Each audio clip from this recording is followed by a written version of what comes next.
In an era dominated by fast-paced shooters, endless content grinds, and dopamine-hitting microtransactions, it's strange and almost revolutionary that a slow, methodical game like Red Dead Redemption 2 became one of the most celebrated titles of the last decade.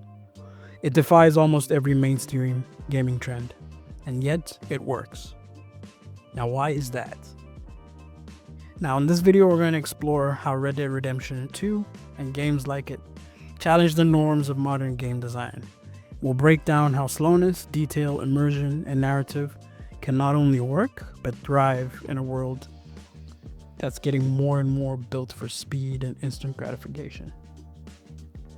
Now, Red Dead Redemption 2 is slow. That's not me saying that as a criticism. It's a design philosophy.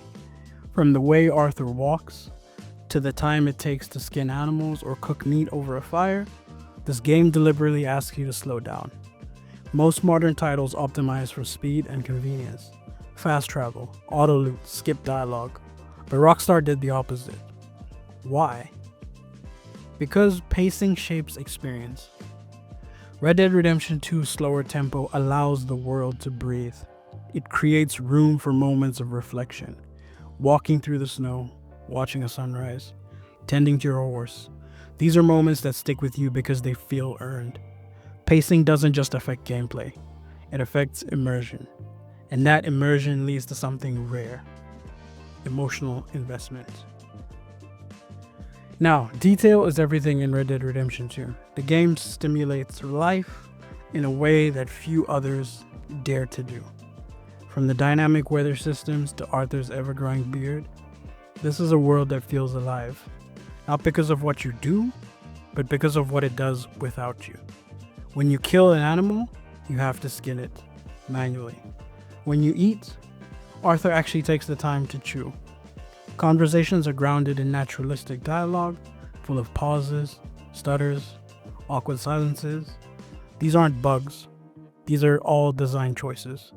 Compare that to your typical Ubisoft open world. Constant map markers, repeated NPC animations, and minimal downtime. Red Dead Redemption 2 asks more of the player, and in return, it gives you a lot more back. These details are not superficial polish. They reinforce the idea that this is a real world. And in real worlds, things take time. Now, there's the story of Red Dead Redemption 2. Red Dead Redemption 2 isn't just a western. It's a tragedy. A slow burn character study wrapped in a crumbling dream. And it works because the game gives it room to breathe. Arthur Morgan isn't just a gun for hire. He's a man grappling with his past, his morality, his mortality. And the game's slower pace lets us sit with these conflicts. We live with Arthur. We ride alongside Arthur. We take care of his horse. We share coffee with him in the morning. We write in his journal. This is the kind of character development that you can't speedrun. You have to live it. The slower narrative structure allows for emotional arcs to land with more weight. Dutch's decline isn't a cutscene montage. It's a gradual erosion. You feel the tension build in the camp. You notice subtle changes in tone over time. You watch characters evolve or fall apart. All done in real time. Slowness becomes a storytelling tool.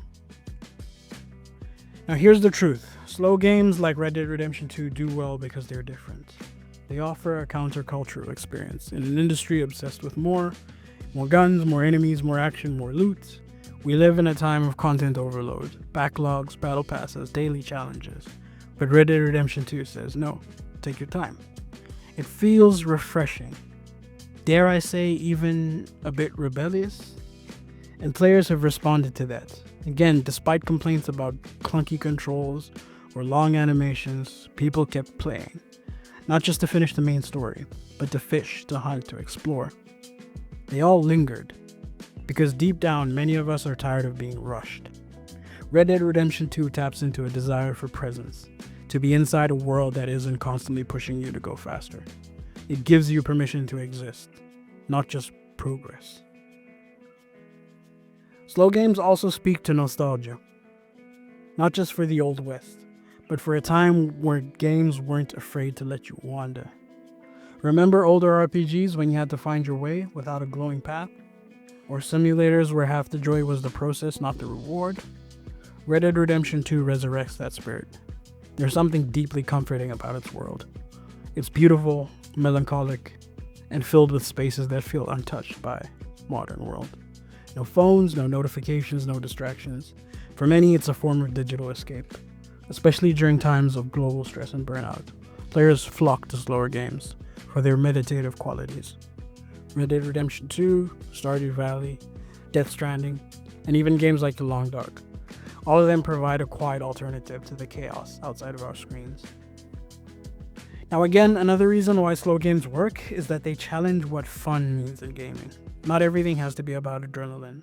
Sometimes fun is found in just riding silently through a forest, in watching birds take flight, in returning home after a long hunt.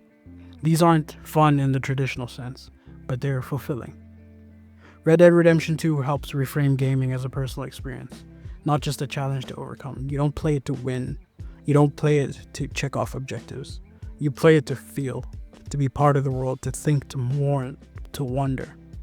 It's not the kind of fun that's easy to sell in a trailer, but it's the kind that stays with you long after the credits have rolled. So again, what does this mean for the future? Games like Red Dead Redemption 2 have proven that there's a massive audience for slower, more thoughtful experiences, and developers are starting to listen.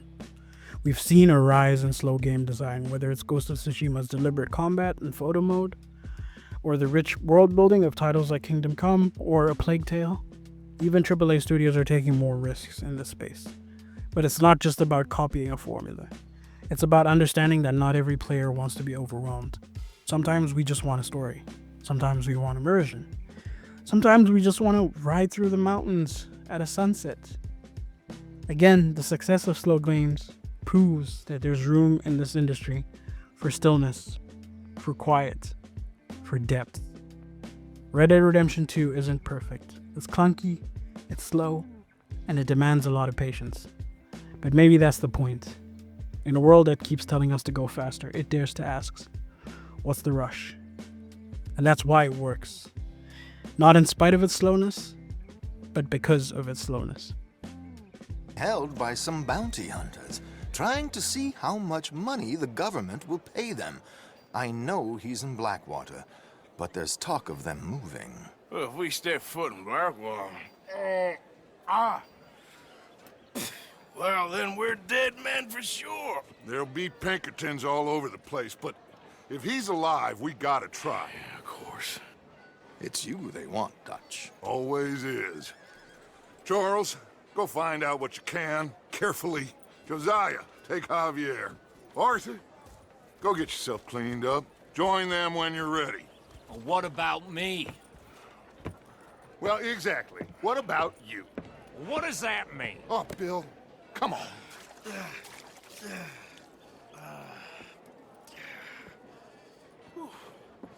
A lot more video essays and stuff, but in the meantime, right now, my monitor, because I'm used to my camera being on my monitor, but I moved the camera. Stop right there!